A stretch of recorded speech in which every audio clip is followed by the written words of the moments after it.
Hey, welcome everybody. It's nice to have you and joining our weekly study of Ramban of Nachmanides. If anyone has any questions, feel free to use the chat or to use the raise hand function or comments for that matter, and we'll get started. So we have two interesting Rambans to share today. One of them is quite short, and we're going to jump right into it. The Ramban is trying to answer an interesting question. In this week's Torah reading, we have the mitzvah of Karban Pesach, the mitzvah of the Paschal sacrifice, and the pasuk says as follows. I'll read the pasuk to you.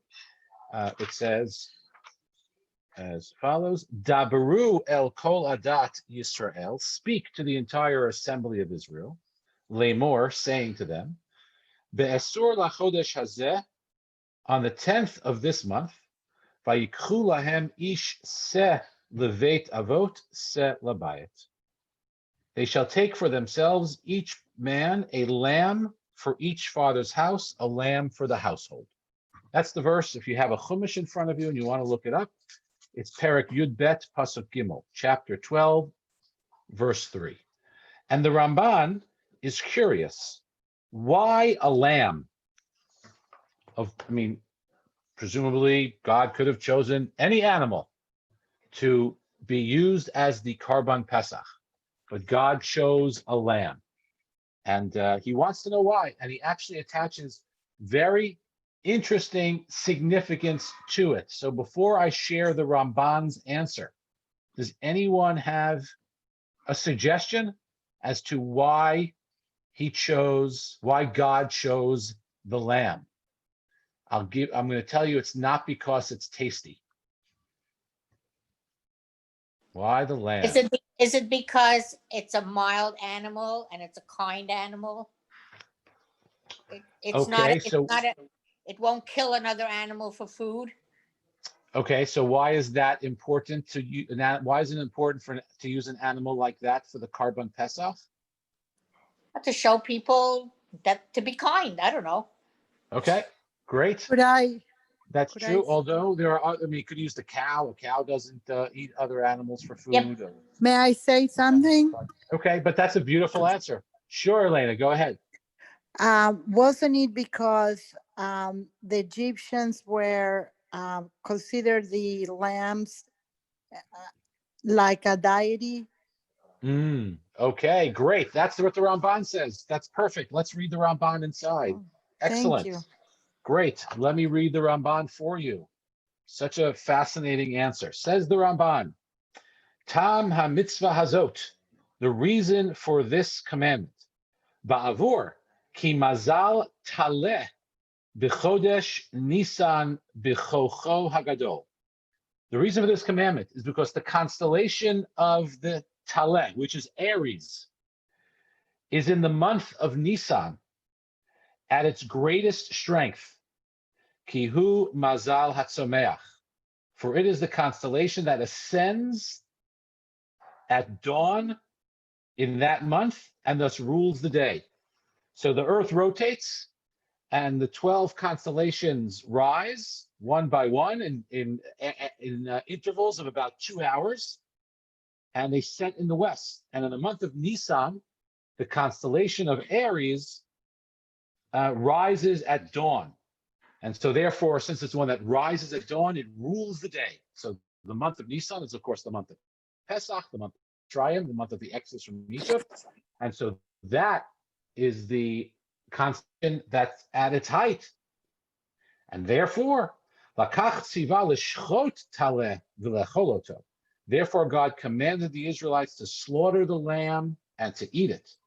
And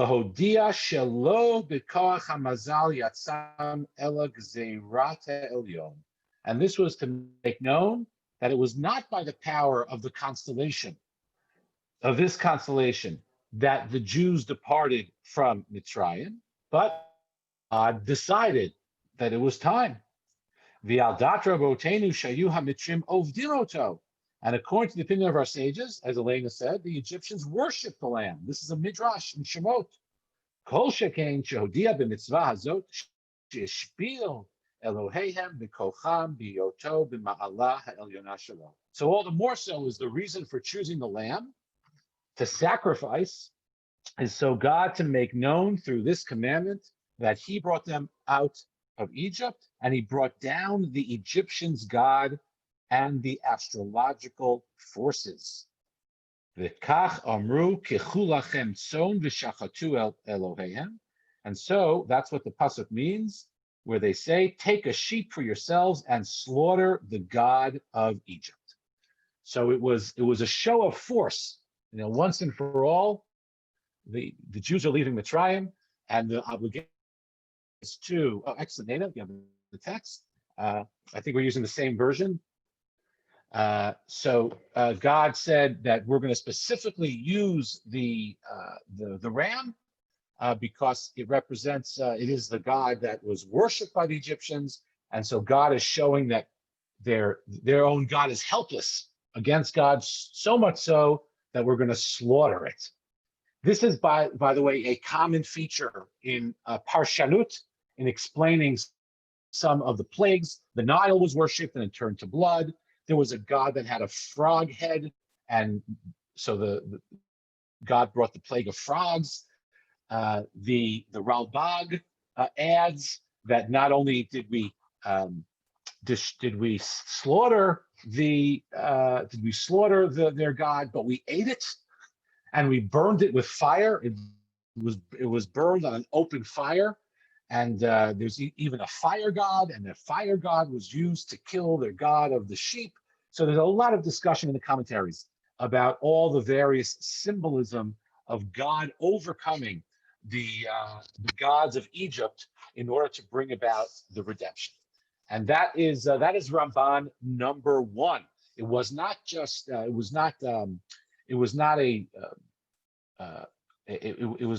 was a specific choice that God made, that because he wanted to leave the Egyptians finally with a lesson that as much as they believed in their gods were helpless, and so that's why God chose these in this case. And as I mentioned, why God also brought the makot, some of the various also as signs that gods of Egypt were powerless against the God of Israel.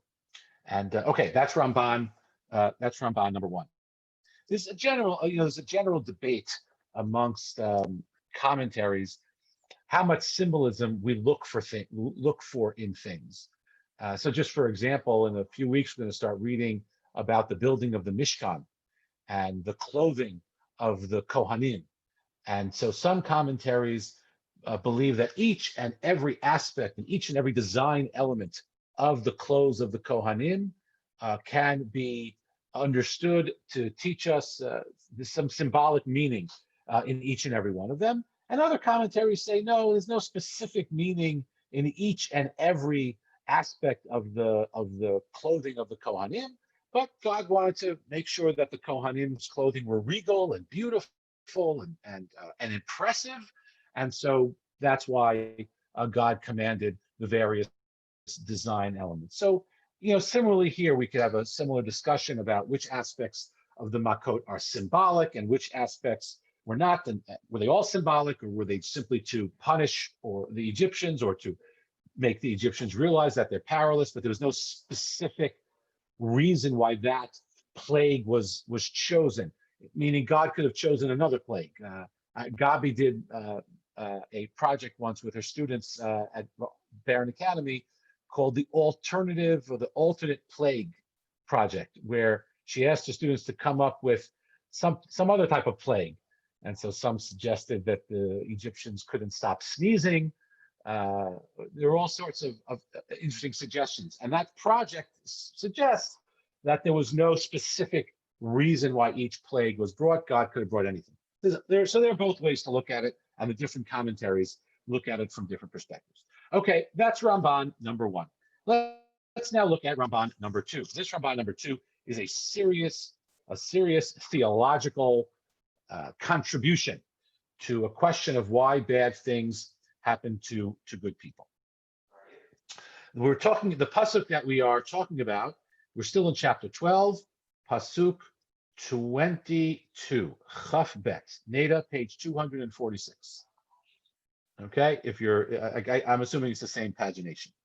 Okay, so this is where the pasuk where God tells the Jewish people to paint their doorway with the blood of the Karban Pesach, with the blood of the Paschal Lamb. The pasuk says as follows: "Ulekachtem agudat ezov utivaltem badam." You shall take a bundle of hyssop and dip it in the blood, asher basaf, which is in the basin, vihigatem al hamashkof vial shtei hamezuzot, and touch the lintel and the two doorposts, min hadam, with some of the blood, asher basaf, that is from the basin, viatem lo tetzu ish mipetach beito ad boker, and you shall not leave the entrance of your house until the morning. And the point of that is because we know that anyone who's leaving, anyone who's outside, risks being killed in makat bechorot, risks being killed in the plague of the firstborn, the slaying of the firstborn. And the Ramban here wants to understand the nature of the danger to Bnei Yisrael, right? Why did they have to stay inside? They were the good guys. And presumably God knows who the good guys are. So let the Jews sort of wander, and God would not kill them. Why did they have to stay inside? So here the Ramban, that's the question. Okay, let's take any suggested answers. Right? Why did the Jews have to stay inside? God is God; He knows who's who. Why did He tell them to stay inside? Maybe God didn't want us to see the Egyptians being killed. Like it's okay. Voyeuristic. We just shouldn't see it. Yeah, that's true back in the day, but now someone would have been live streaming it or something. So yeah, but that's a good point. That's an excellent point. Okay, good. That's not the Ramban's answer, but that was a great answer and an important lesson. Colin, go ahead. Yeah, could it be a test for the people? I mean, they took a god of Israel, not of Israel, a god of Egypt, and they killed it, roasted it, put the blood on their doorpost to see if they were brave enough to stay in their house in case the Egyptians would come to kill them. Okay. Their god. Sort of like Sodom when God said, "Don't look back." I guess if you take Carol's idea and Colin's idea, you combine it. It's like Sodom, where God said, "Don't look back." Maybe again because He didn't want them to see the destruction. It was a test, and we know, of course, that what happened there. So yeah, okay, excellent. Any other suggestions? I would cheat, but I'm not going to. Oh, thanks, Neda. Okay, any others? All right, let's third the Ramban. Here we go. Says the Ramban. We're going to look at the Ramban, Neda, from the top of 247. The Ramban first quotes Rashi, and then he doesn't like Rashi, but we're not going to get into that because I just want to explain the Ramban's idea. The Ramban quotes a midrash here, which is really powerful midrash. He says, this matter is taught in the Mechilta in a little bit differently than the way Rashi did. And you shall not leave your house until the morning. Magid, mishenitna reshut lemalach lechabel, eino mavchin ben sadik l'rasha. This is like boom, like blow your mind.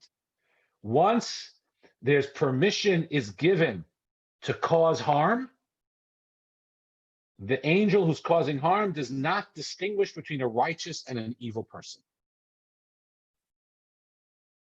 Meaning, once there's havoc, everyone's fair game. It's not so, it makes sense. It's still a little difficult to understand from a perspective of, fairness, and is that the case? But that's At least it answers the local question. God wanted everyone to stay inside because once he let loose his wrath, it's indiscriminate. Whoever's out there is going to get it. I'll read the Hebrew again. Magid mishenitna rishut lemalach lechabel, eino mavchin ben tzadik l'rasha. Once permission is given to the angel to cause harm, it does not distinguish between the righteous and the evil. Shene'emar. And now he quotes some psukim of the Ramban to back his point up from various places in Tanakh. Shene'emar. Lech ami bo b'chadarecha uskor delatecha. Go, my people, enter your rooms and close your doors behind you. Hide for a brief moment until the wrath has passed. That's from Yeshayahu. Another pasuk, V'omer hineni al elayich, v'otzeti charbi mitara, v'ichrati mimech tzadik v'rasha. And it states, behold, I am against you. I will draw my sword from its scabbard, and I will cut off both righteous and the wicked. That's from Yechezkel. And another pasuk now, V'omer v'haya ba'avor kivodi, and it states, when my glory passes by, I shall place you in a cleft of the rock. This is when Moshe asked to see God's presence. L'lamdecha shetehei nichnas b'chito v'yotzei b'chito. This comes to teach you that when traveling, you should always enter a city for the night in a time that is good, meaning enter the city when it's still light. And v'yotzei b'chitov, and you should leave when it's a good time. You should leave when it becomes light. So now the Ramban is switching gears here. The Ramban is saying that first of all, we have a general principle. Once the angel is given permission to destroy, it's indiscriminate. And the Ramban brings a number of psukim to prove that. And then he says that teaches us something. That teaches us that we have to be careful. When there is danger, we have to take steps to avoid the danger. And he talks about the avot, our forefathers. For example, we find patriarchs and the prophets conducted themselves in this proper manner. For example, Vayashkem Avraham baboker, Vayashkem Yaakov baboker, Vayashkem Moshe baboker. When Abraham, Yaakov, and Moshe were about to go do certain mitzvot on God's command, they waited until the morning to do it. Now the question is, why wait until the morning? We have a concept, zrizim makdimim lemitzvot. When God gives us a commandment, when a mitzvah presents itself, we should do it right away. We should not procrastinate. So when Avraham, Yaakov, and Moshe were told things by God, they should have gone right away. Why wait until the morning? As all three verses indicate, Vayashkem Avraham baboker, Avraham got up in the morning. Vayashkem Yaakov baboker, Yaakov got up in the morning. Vayashkem Moshe baboker, Moshe got up in the morning. And we have another one, Vayashkem Yehoshua baboker, Vayashkem Shmuel lekrat Shaul baboker. Yehoshua did this, and Shmuel did this. They all did this because it's dangerous to go out at night, and you're not supposed to put yourself in danger. V'harei divarim kal v'chomer. And so now the Ramban wants us to learn a lesson from this. V'harei divarim kal v'chomer. We could provide us here with an a fortiori, which is probably doesn't mean anything to anybody. A kal v'chomer, meaning if something's true in one case, which has sort of a higher level of proof needed, it certainly should be true in another case, which is of a lower level. So what's the higher level? Umaha avot v'anevim shelchu lasot ritzono shel mi she'amar vayeh ha'olam nagub derech eretz. Avraham, Yaakov, Moshe, Yoshua, Shmuel, they were all going to do things that God explicitly told them to do. And so therefore they should have been protected. We have another concept, that someone who's being protected, someone who's doing a mitzvah, is protected. So these people should have been protected, but nonetheless, they didn't rely on that miracle, and they waited until the daytime. So therefore, Shar b'nei Adam alachat kama v'kama. The rest of us, all the more so, we should be careful and not do things that are dangerous. So the Ramban, what he does here is he takes the episode in Egypt, and says, look, when there's danger out there, it's indiscriminate. There was indiscriminate danger, which is why the Jews had to stay inside. Now, what does that mean for us? It means when it's dangerous, we also have to be careful. So it's probably not as dangerous to go out at night now as it was in the time of Avraham, Yaakov, and Moshe. We have lights on the street, in our cars. We have police around. Our neighborhoods are safe. There's no wild animals that are looming. But when there is danger, right, we have to be careful. And that's what he tries to learn. He tries to learn a lesson from this theological point. The theological point is that when the malach is going to destroy, it's indiscriminate. Doesn't mean you're never allowed to go out at night, but it means we have to be careful when there is danger. And the Ramban finishes off, V'chein hu omer, hashet choshech vahi laila, hakipirim shoagim l'taref. You bring on darkness and it becomes night. When all the forest beasts stir, the young lions roar after their prey. And he goes on to offer a few more psukim, and he says this is the end of the Breita. And then I'll read you quickly his conclusion, and I'll only do the English this time. The intent of the Breita is to say that the scripture warned Israel and Egypt not to go outdoors of their houses on the night of the 15th, because the Holy One, blessed be He, was going to pass through Egypt at that time like a king who passes from place to place with his executioners before him, so that no person should approach him or gaze upon him. The notion that God is passing with his fiery entourage is like the idea that is stated, and God will come, all the holy ones will be with you. So what's going on here, I'll explain very quickly, because we have a problem. The Midrash says when an angel is allowed to destroy, the angel doesn't discriminate between righteous and wicked. But this wasn't an angel. This was God, who does discriminate between wicked and righteous. So what's going on here is God came into Egypt with angels. God himself was going to be the one who destroyed the Egyptians. And God was not going to touch anyone who was not Egyptian, right? The Jews were not in God's sights. But this other angel, these ministering, accompanying angels who were with God, them it's indiscriminate. So if you come out, they may get you. And if you don't put the blood on your door, which indicates that this is off limits, they may get you. So the Ramban very beautifully parses what's going on. God came only for the Egyptians, and we say this in the Haggadah, Ani v'lo malach, ani v'lo saraf, right? Me and not any ministering angel. I'm doing this, God says. I'm going to kill the firstborn, but the other angels are going to be with me, and they're a little bit out of control, so stay inside. So it's really a very powerful midrash, because it really gives us a little bit of an answer that sometimes, maybe it doesn't explain why. Well, we don't know why God does this, but it seems to be saying that sometimes there's havoc in the world. And when there's havoc in the world, there's just no distinguishing between the righteous and the wicked. The righteous get swept up in the whirlwind along with the wicked, not because they deserved it, not because they did anything wrong, but that's sometimes what happens when there's chaos in the world and when the world gets out of hand. I think that when I was reading this, I was thinking there is a huge distinction between what happened in Mitzrayim and other events in Jewish history where the righteous were swept up with the wicked. In the case of Mitzrayim, it was God. In every other case, it was human beings. And so what I would take away from this is we have to make sure that the world doesn't descend into chaos, which then allows for indiscriminate destruction.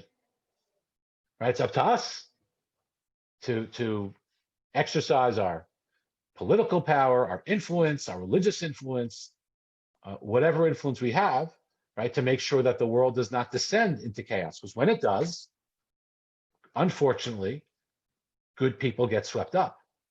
There's almost nothing we could do about that. And we know, unfortunately, many times in history, we were on the receiving end of that indiscriminate evil. We were on the receiving end of chaos. And so we've learned the hard way that it's our obligation to make sure that the world does not descend into chaos anymore. So a very, very heavy Ramban, not like the other ones we've done in the past, but does give us a lot to think about in terms of how the world operates and what our obligation, right, is to do what we can, our part, to avoid the world, our society, our community, whatever the case may be, devolving, because then certainly the righteous suffer in that case only because of the indiscriminate nature of evil. And those are our two Rambans of the day. I went 2 minutes overtime. I'm so sorry, although I did spend a lot of time saying hi to everyone, so I think that's okay. I'm going to see Sheila's question here. Both the Egyptians and the assimilated Jews would have been horrified at the killings of the Egyptian sheep god. This was a method of separating the sheep from the goats, i.e. separating those Jews who deserved to leave Egypt and those Jews who undeservedly didn't leave. Oh, that's Lewis. Could be. Yeah, could be. It could be. We know that some, not all of Bnei Israel made it out. Maybe this was a way to separate them. Excellent. Okay, thanks, Lou. Yes, Mom.